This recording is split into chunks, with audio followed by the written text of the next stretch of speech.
Welcome to the Experience Strategy Podcast, where we talk to customers and experts about how to create products and services that feel like time well spent. And now, here are your hosts, experienced strategists, Dave Norton and Aranza Savas. Welcome to the Experience Strategy Podcast. I'm Aranza Savas. And I'm Dave Norton. And today, Dave, we are joined by Robbie Kellman-Baxter. Now, you may already know Robbie's work. She's written best-selling books like The Membership Economy and The Forever Transaction. She is a consultant and author and instructor and speaker who works principally in the space of subscription businesses. And she's advised many of the companies that are known for their subscription businesses, including some of the early leaders at Netflix, Microsoft, Wall Street Journal.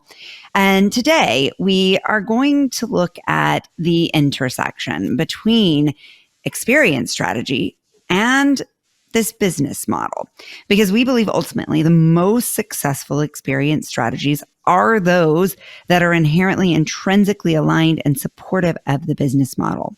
So we're going to talk to Robbie about what she's seeing in subscription business models, how she sees them interact most successfully with customer needs and experiences, and maybe we'll even get a preview of some of the latest trends she's seeing with some of her top tier clients. Robbie, welcome to the show. So glad to talk to you today. Oh, thank you for having me. I'm looking forward to this conversation.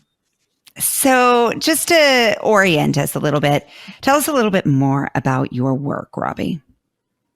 Well, Aranza, I've been writing and working with subscription-based businesses for over 20 years. I started my first subscription-oriented client was Netflix. And then in quick succession, I worked with Intuit's PayCycle. I worked with SurveyMonkey and their predecessor, Zoomerang. And I started to see these patterns with these businesses, how they were focused on the customer's outcome, on the ongoing goals that that customer was trying to achieve, or the ongoing problems that the customer was trying to solve. And I also fell in love with the recurring revenue model that went along with it. And not everybody else was that into this model, and people weren't seeing what I was seeing. And so eventually I kind of became a reluctant author. I wrote The Membership Economy as a £1 business card to say, look, I see these patterns. This is a great model. It can be great for your customers because they achieve their outcome. It's better aligned with their needs. And recurring revenue is great for most businesses because it allows you to plan more thoughtfully, and it makes your business more valuable. It also allows you to get to know your customers better because you're tracking them along their journey. So Membership Economy kind of laid this out. And that was 2015. 5 years later, I wrote The Forever Transaction because people were finally really embracing this model, but they were having a hard time implementing it in a productive and ethical way. So here we are now. Most companies, I think, either have subscription models or are talking about having subscription models. And it's entering kind of in waves, one industry after another. And so there's lots of activities. There's lots of examples of companies doing it really well, providing great experiences for their customers on an ongoing basis. And there's a lot that aren't doing it so well as well. Yeah, that's absolutely true. So what do you believe the companies that are doing it well have in common? I think they have a focus on the long-term outcome of the customer. I call it a forever transaction. If I'm the customer, I sign up with your business because you can solve an ongoing problem for me or help me achieve an ongoing goal, check it off my list, and I can relax into the relationship and trust you. That's what the organizations that are doing that the best, making it easy to sign up, making it easy to trust them, making it easy to get out, seeing around corners in the experience. So, in a lot of these cases, they might be guiding us. So for example, LinkedIn. I think they do a great job. They're trying to help us thrive in our professional career. What we need at 22 is different than what we need at 68 in a lot of cases. They keep layering in more value to help us anticipate what's going to be at the next juncture. So those are a few of the things that I think really separate the best from the pretty good from the bad actors. Yeah. And what do you see? I mean, I'm sure it's the opposite of that, but what do you see those who are struggling the most with this? They go in with good intentions, no doubt. Well, okay. So fair. Some of them go in with good intentions, right? And they often either over focus on acquisition, on the moment of acquisition. So we've got to get customers, and that's where all of their best resources go, is to that moment of transaction, getting people to sign up, and they don't allocate enough resources to post-sale experience. They don't think about, what's going to make them, they think a lot about what's going to make them buy, but not a lot about what's going to make them stay. So if you look at, for example, I don't know, the automotive industry or, the office equipment industry, HP's done a great job with their subscription printer services and supplies. It's a very different approach to get somebody to buy a big thing once in a while than it is to get them to keep buying every month. I think those are the good actors, the ones that have good intentions, but sometimes they just don't balance. On the other side, you have subscription businesses that have been around for a long time, like newspapers, gyms, professional associations. They've gotten really good at retention. They've gotten really good at taking care of the customers who are already there. But they'll often come to me and say, nobody's signing up. And they'll say things like, young people don't care about understanding the world around them, which is why they're not signing up for our newspaper, which we know isn't true. But the problem is they're over-indexing on those kids' parents rather than thinking about what is somebody who's making a fresh choice right now looking at. So that's the good actors. Then the bad actors, which we can talk about if you like, I think they go into it with a really different mindset, which is we need recurring revenue to get a better market valuation. How can we lock people in so that we can get this better valuation, have better metrics? And so they're coming at it really from a financial perspective rather than from the financial piece is important, right? Businesses, have obligations to shareholders, but they're not starting with the customer need. They're starting with the shareholder need. Robbie, one of the things that a while back when experiences were first kind of taking off and people were looking for different ways to generate revenue from experiences. So they might do like experiential marketing type things where they'll open up a venue and hope that the buzz would create enough residual effect that it would affect their bottom line. Or they would do different things where they would offer other types of free experiences. We quickly saw that consumers were coming in, participating in the experience that was provided for free and not returning the value. And I think a lot of companies turned to subscription as a way to ensure that they weren't just giving things away for free. Nowadays, it seems like most companies that are delivering on experiences have some form of subscription. And I wonder what your thoughts are about the role that subscription has played in making it possible for experiences to flourish. Yeah, it's a really good question, and you're hitting on a bunch of topics that are near and dear to my heart. I believe in an integrated experience. So sometimes offering something for free can be really powerful. It can be a way of gaining trial, of building trust, of building credibility, of building awareness. With the understanding that was the problem that was preventing the business model from working. Oh, people don't know about us. They walk by the store. They have this amazing experience. Now they understand what we do and they believe that we're credible and they sign up. But the metrics that you need to have, the things you need to be looking at to know if this is working are really those, not how many people walk into the event or the experience, but but how many of them sign up? And of those people who sign up, how long do they stay, or how much do they buy, or how valuable are they?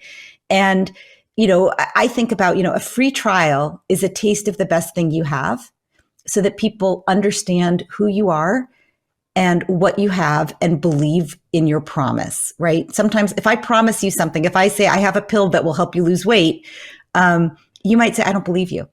But then I say, try it. And you're like, oh my gosh, it worked. And then you come back for more. You don't have to come into the building anymore. You believe it, right? You've had the opportunity at that event, but now you believe it. I think what you're talking about with experiences in a subscription model, this is about saying, is the experience itself worth paying for? And do they need to have awareness or credibility? Do you need any of those elements that free gives you? Free has a price, right? When we give something away, it costs us something. And I think, in some cases, my sister worked in a frozen yogurt store in high school, and people would come in all the time and ask to taste the vanilla. Right. And after a while, and they never bought anything. They just ate the vanilla taste for dessert. Right. And so after a while, she said, you know what? It tastes like vanilla. No free trial for you. And it's sort of the same thing, right? Netflix is like, what it tastes like. For 20 years, we've been giving you 2-week free trial.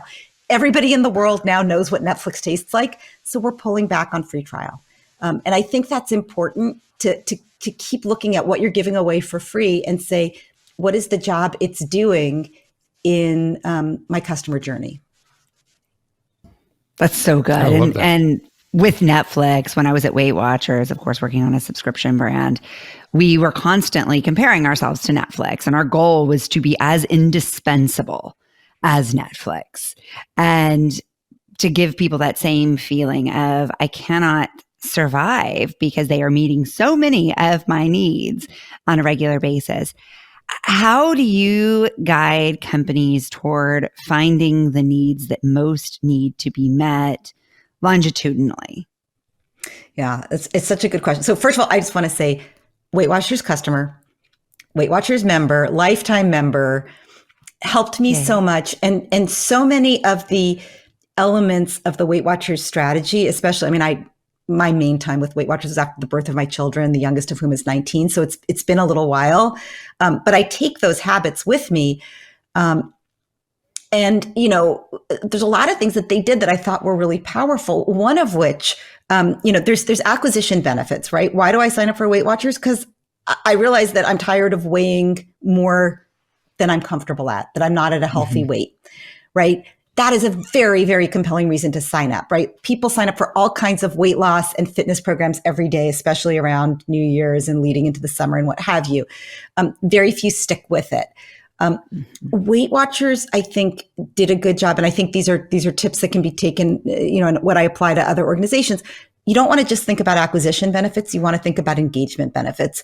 What are the benefits that drive your best customers to stay the longest, and even more importantly, get the most value? So what I encourage companies to do that are going concerns is split out your best customers, the ones that are getting the most value and spending the most money, the ones who say good things about you, continue staying with you in the case of a subscription, right? What are they doing differently?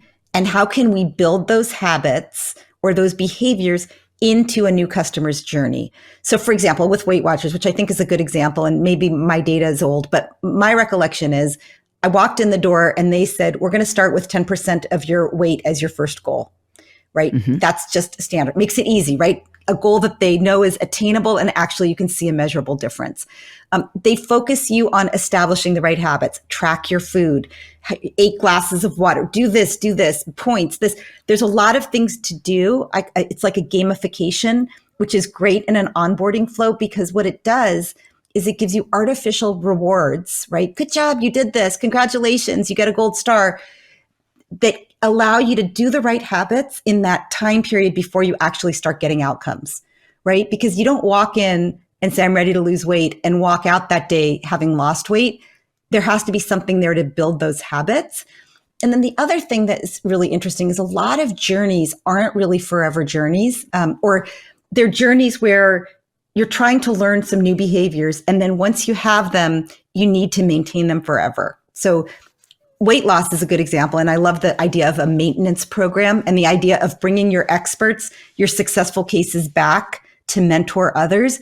But you can apply those same principles to, education, to professional development. There's lots of organizations, for example, that'll have like a, sales training, right? It's a sales community. So the first 6 weeks are some kind of a boot camp, some kind of an intensive.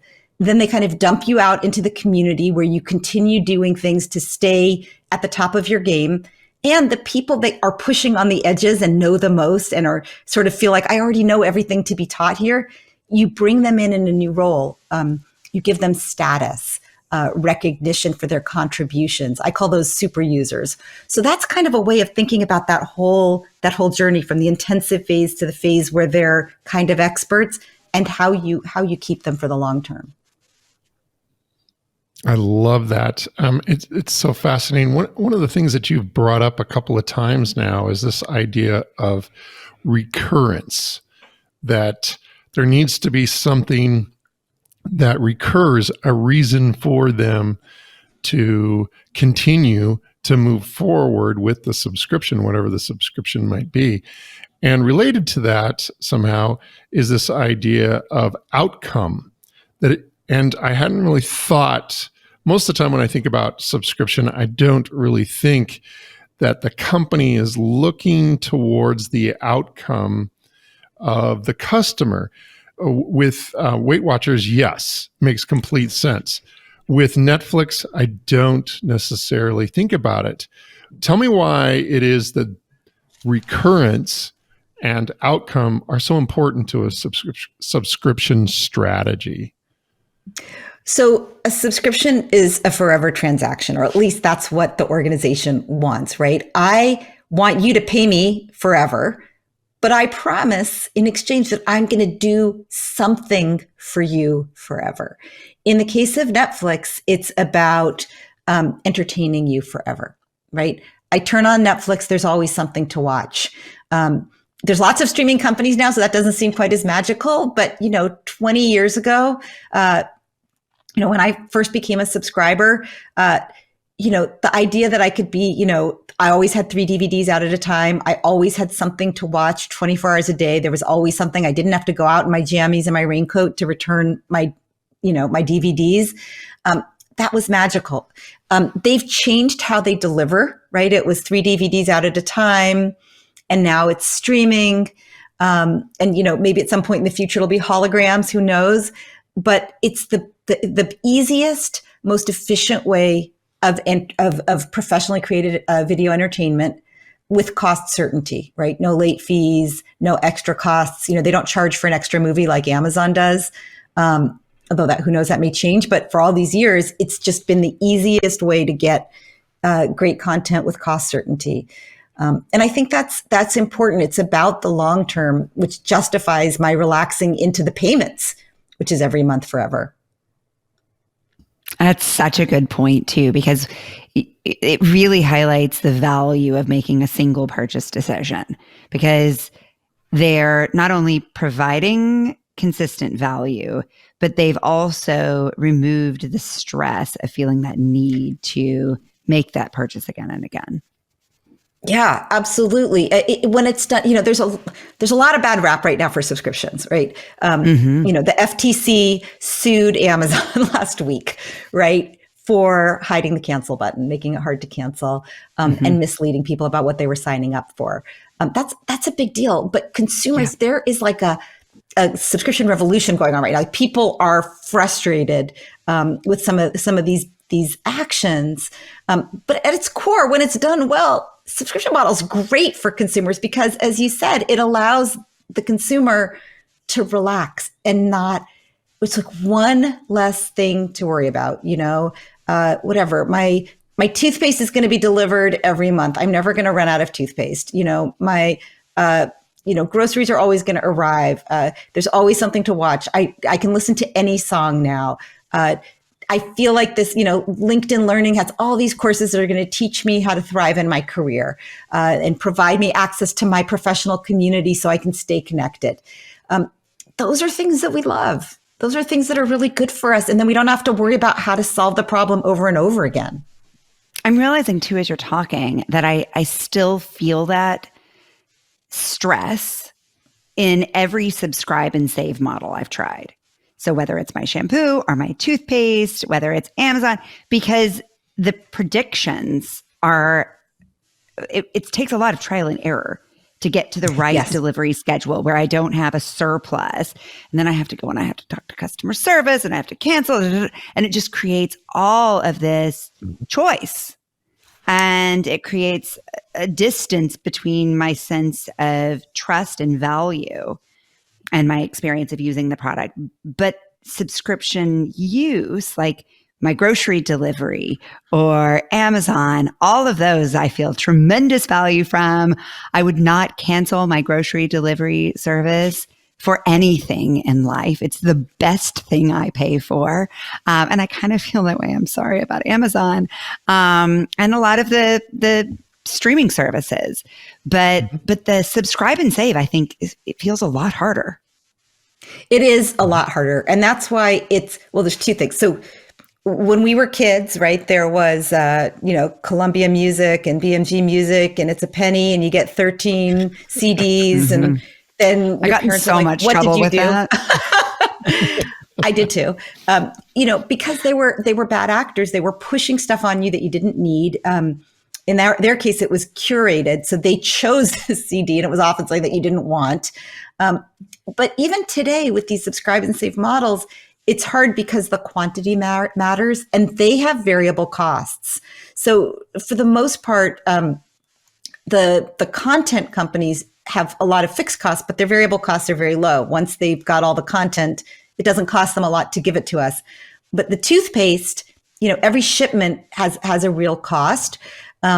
And we either use or don't use the toothpaste, but we know how much we've used and how much we have left. And so one of the things that's happened recently is the introduction of a pause button. And most of the better subscribe and save, that's Amazon's term, but most of the subscribe and save type models now have a pause button. For no reason. You don't have to give your reason. You can just pause. You can pause because you're going on vacation. You can pause because you have 3 tubes of toothpaste. You can pause because you're trying a different brand and seeing if you like it better. But I think, the physical product mailed to your home subscription is just a lot harder. There's a lot more complexity. Also, handling returns is a total mess for them, right? Because, big companies don't even have a place for, imagine Gillette taking back your 3 razors, right? Like, where do they even put that? They're used to working in pallets. So there's a lot of complexity and a lot of new skills that are required to execute elegantly on subscriptions, especially when there's a physical product involved. Yeah, and I think anything that's a 1-for-1 is hard because even with Audible, I feel like I need to use the pause button and I need to be super strategic. It's just way more thinking that I want to do for something to be valuable. I just save up all of my Audible points and then use them all at once. It's kind of my approach, but I do think it is interesting how embedded subscription has become in our lives today. And I wonder, Robbie, if you have thoughts about different versions of subscription, and I would include like SaaS companies as being kind of subscription companies. Like, describe to me the difference between how a SaaS model works, a delivery model works well. What are the differences? How do you see things? Yeah, well, so SaaS is generally B2B. So you're selling to a business that is then asking its employees to use that software, right?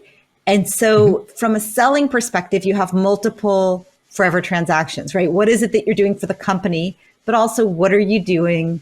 What are you doing for the buyer? What are you doing for the user?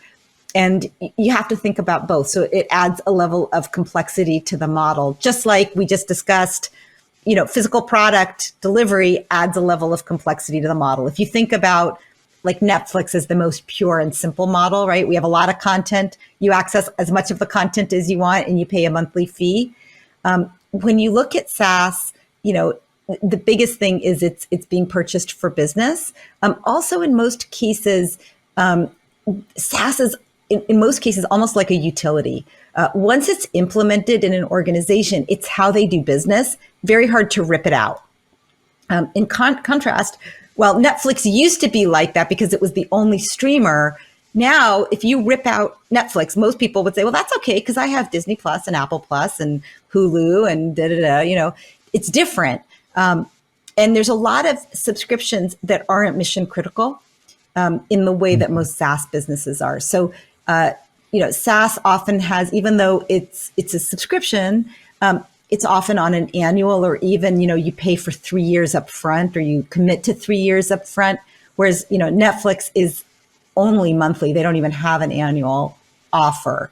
So that's another difference. So in some ways, it's not as, you're not really betting the farm every month the way that you are with a true month-to-month subscription. When you say it like that, it makes me think that the way that we buy our cell phone coverage has really kind of moved towards subscription rather than being contractual. We're now in kind of more of a subscription kind of model, right?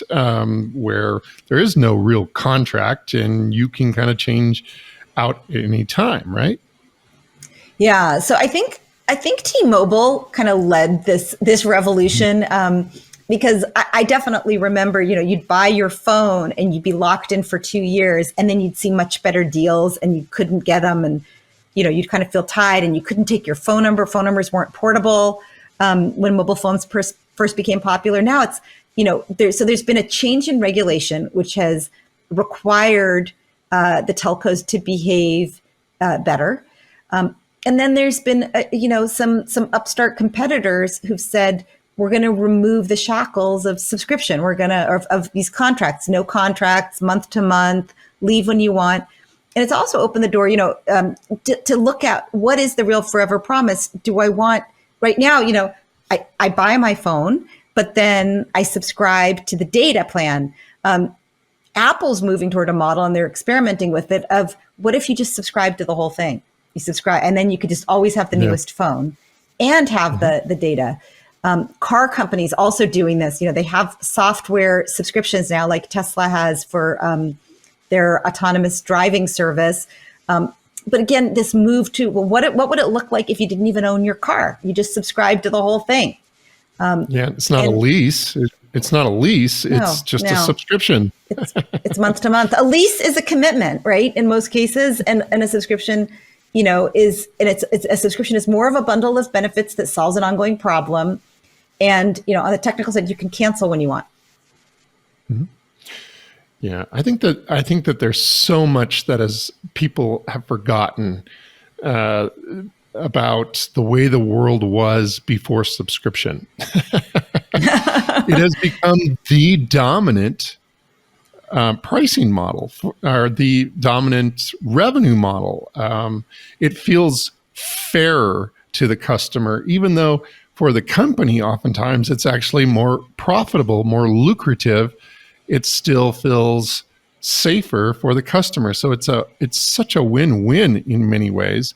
And yes, there are bad actors. And yes, I just had a problem where I had to literally cancel a credit card because I couldn't get enough subscriptions to stop. So I canceled the credit card, just shut them off with a hard reset because there was no other way to do it.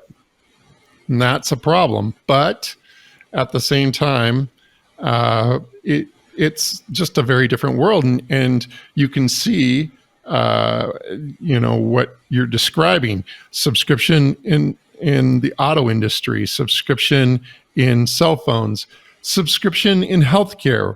What does that look like? Robbie, are you seeing anything that in healthcare where you think subscription is working? Oh, absolutely. I think that's the next frontier. Our mutual friend, Joanna Strober, who was at Weight Watchers and now runs MIDI, which is healthcare for women at midlife, hormones, healthcare, with nurse practitioners overseeing your care. I think it's a really good example of the future that, there are the forever promise for healthcare should be to give us as many happy minutes as possible in our lives, happy, healthy minutes. But it's not. It's fix when they're broken, right? And there's no attention to, how many minutes are you spending in the waiting room? How long do you have to wait to get your care? It's just like, Robbie has a broken arm, fix her broken arm. This person has cancer, go fix the cancer. But not as preventative and not really focused on the customer journey. And so you're seeing all of these companies like MIDI springing up to solve ongoing problems. The other thing that's interesting with the MIDI example, there's 30 Madison, there's HIMSS and HERS and TIA. I mean, there's a lot of these companies now springing up. There's mental health services as well. And the idea is these are issues which the medical complex maybe isn't as well set up to solve on an ongoing basis. And in many cases, they're like, it's not going to kill you.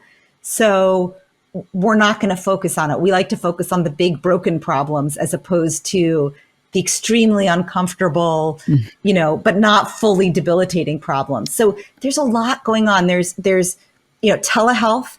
So access to a professional on your schedule remotely. There's shipping, auto delivery of both medicine and, vitamins and supplements. And then the healthcare companies themselves are trying to think about sort of patient-centered care, membership. I've worked with several health organizations about how do you treat your patient like a member, and what does that mean for practitioners if you change your focus from they're a patient to they're a member of our health organization. So lots going on in the healthcare space. It's quite exciting. Yeah, and all of these are startups. And so what'll be interesting is to see what the big players do with this, because as we've seen in so many of these examples of categories, they're not great at fast following on the successes of these. And so I will say that I did just recently move my prescriptions to Amazon, and wow, what a difference. Cheaper, more convenient, so much cheaper. PillPack that they bought, and now they're able to provide you, it's like $5 a month, and there's 50 prescriptions that you can get included, and then deep discounts on everything else. Say more. I don't want to. Functional job. It gets the functional jobs done. Do I miss talking to a pharmacist? Well, they didn't really talk to me anyways. I mean, they just asked me if I had any questions. That was it. So no, I mean, I think there's quite a bit of movement towards subscription that's going to happen. Yeah. What else do you see coming down the pike, Robbie? Well, so healthcare is one of them.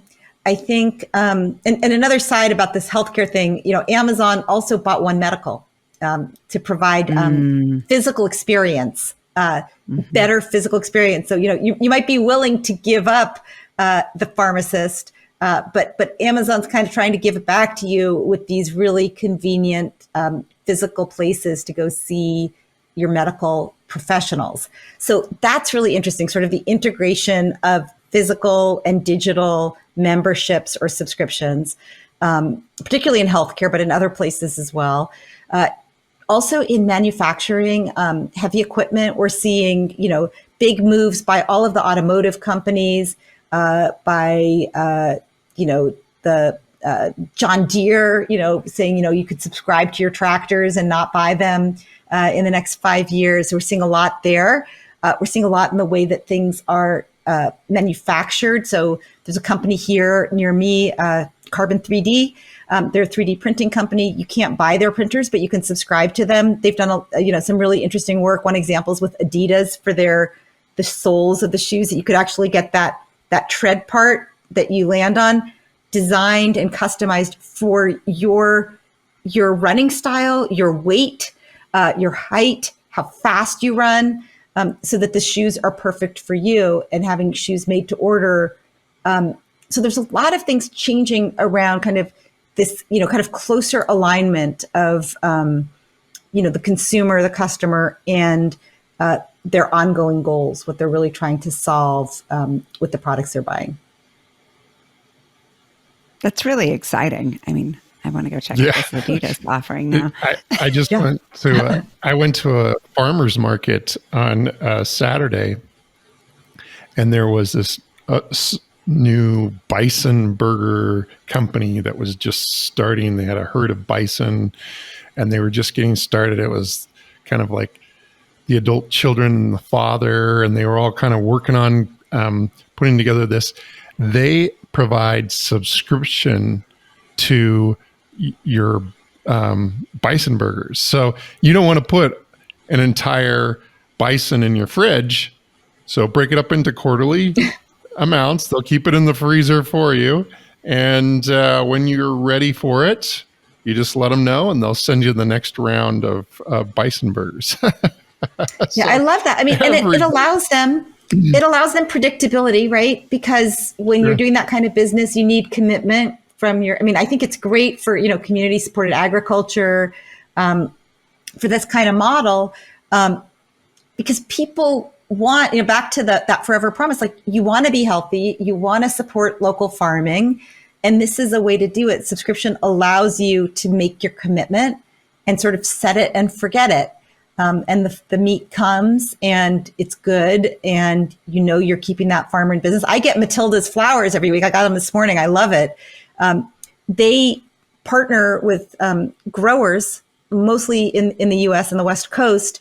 And they buy, the way that they do it is they ask the grower, what do you need us to buy this week? And then they design a bouquet around what's available that week that the growers need to sell. So they're keeping these growers in business. And then we get the flowers for a particular bouquet with instructions to set up that bouquet every week. And it's fun and you feel good and it's a little bit creative and you always have flowers in your house. It's not that expensive. So, those models really can work to support our values too.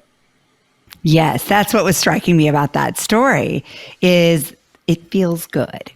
And for you, it felt good on so many different levels. It felt good from sort of the stimulation of beauty and your sensory experience, as well as the help that you were able to give to the farmers and that sense of impact that comes with it, along with, you said it very clearly, you're like, and it's not that expensive. Right. And so it's a good deal. It's a good deal. So what a nice balance. Right. And I think that's really the recipe at its simplest form that I think everyone is trying to get to.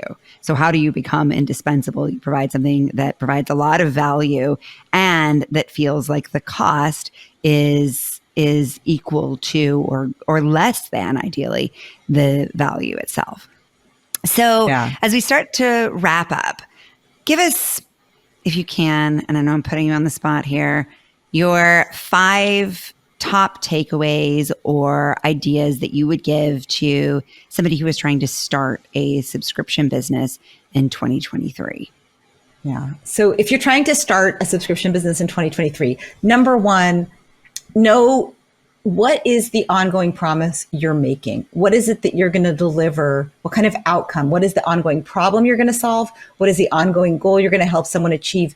And number two, who is that ideal member who will get the most value from that offer and be willing to pay a fair price on an ongoing basis for it? So those are kind of my top 2 things that you want to do.